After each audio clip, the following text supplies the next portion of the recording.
মামা ইদারিং দেখতেছি আজকে একটা ভিডিওতে থাসব বিলাল ধর্মীয় বই নিয়ে আপনি বাম হাতে যে ধরছেন এটা নিয়ে উল্টাপাল্টা চিল্লাচিল্লি করতেছে, এটা বিষয় নিয়ে কিছু বলতেন। আচ্ছা, এই যে দেখেন, দেখছেন এটা, এই যে দেখেন, কথা হইল যে কন্টেন্ট তো অনেকেই বানায়, মানবিক কাজ তো অনেকেই করে, হ্যাঁ, কিন্তু এই যে আমার কাছেও আছে স্ক্রিনশটটা, সমস্যা নাই। এই যে জিনিসটা, এরপরে কোনটা জানি দেখলাম, দেখাইলাম তো ওর বইয়ের মধ্যে যেভাবে মানুষ পারাইতেছে, আজকে দেখছি বাথরুমে ফেলে একদম প্রস্তাব করে দিতেছে। এখন ভাইরাল আর হচ্ছে এই যে ওকে যেভাবে এটা অপমান করা হইলো, হ্যাঁ, এটা কি আমরা ওর কাছে চাই?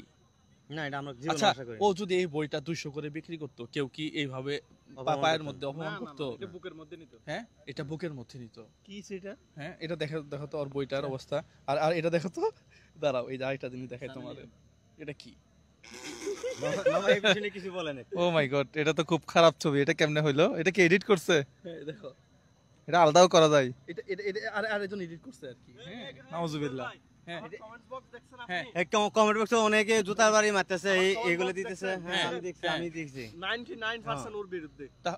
ওর বিরুদ্ধে 99% তো ওর 1% জাস্ট মানে কি আপনার কথা বলে, কিন্তু 99% ভাই আপনি কাকে গ্রহণযোগ্যতা মনে করবেন? আচ্ছা, আমি কি ভিডিওতে আছি এখন? আছেন। না না, আমি বলতেছি যে আমরাও কি গ্রহণযোগ্য অগ্রহণযোগ্য এটা বলতেছি না। আমি ব্যক্তিগতভাবে চাই ও গ্রহণযোগ্য হয়ে সমাজে মানুষের জন্য কাজ করুক। হ্যাঁ, কিন্তু একজন মানবিক মানুষ মানুষকে ঠকাবে কেন? একজন মানবিক মানুষকে ব্রাটারা পরায় দিয়ে এইভাবে আর বইয়ের মধ্যে নাচানাচি করবে, এটা কেন করবে? আচ্ছা, হ্যাঁ, আমরা আরেকটা বিষয়, আমরা যখন স্কুলে যাই, ক্লাস 3 বইয়ের থেকে শুরু করি, ক্লাস 2 বইয়ের থেকে কিন্তু ধর্মীয় কিন্তু লেখা আছে বইয়ের মধ্যে, যে কোনো ইয়েতে বই লেখা আছে। তখন আমরা ছেলেরা কি করি, সকালবেলা কিন্তু বইটা নিয়ে কি আমরা বাম হাত করে নিয়ে যাই। হ্যাঁ, আর ও আমারে বলতেছে যে আমি নাকি ধর্মীয় বই বাম হাতে ধরছি। বইগুলো যখন স্কুলে যাই তখন আমরা বাম হাতে নিয়ে যাই। সমস্যা আছে। আমি ওকে বলি, ও তো আমার বেশ কয়েকদিন কথা হয়েছে তোর সাথে আমার। ও আমাকে ফোন দিলে 1 ঘন্টা নিচে ছাড়ে না। এর মধ্যেও আমাকে 30 সেকেন্ড কথা বলতে দেয় না। সব কথাও বলে। ইদানিং মনে হয় যে কিছু খায়ও।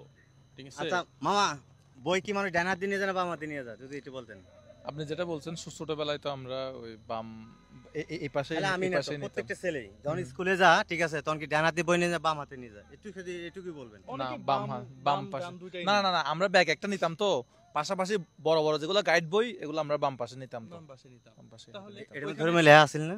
হ্যাঁ, থাকতে পারে, আমাদের ইসলাম শিক্ষা আছে। তারপর আর আমরা যখন মনে করেন প্রাইভেটিতে গেছি, তখন কিন্তু আমরা বেশিরভাগ একদম দল ধরে গেছি, এই দলের মধ্যে সবাই বাম হাতে নিয়েছে, যার ওই টাইমে তো ব্যাগ ছিল না, ইদারিং নিয়ে ব্যাগ আসছে, ঠিক আছে, এখন না সবাই পিছনে কান্দে নেয়, কিন্তু আগে তো আমরা সবসময় বাম হাতে নিয়ে গেছি। ওকে আসলে এগুলা ঠিক করতে বলেন, হ্যাঁ, আর ওকে আমি ভালো হওয়ার আহ্বান জানাচ্ছি। Thank you so much.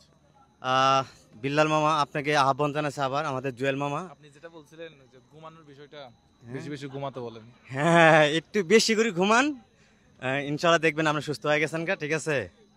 আমরা আবার নতুন করে বরণ করতে চাই, তো ভালো থাকবেন। আসসালামু আলাইকুম।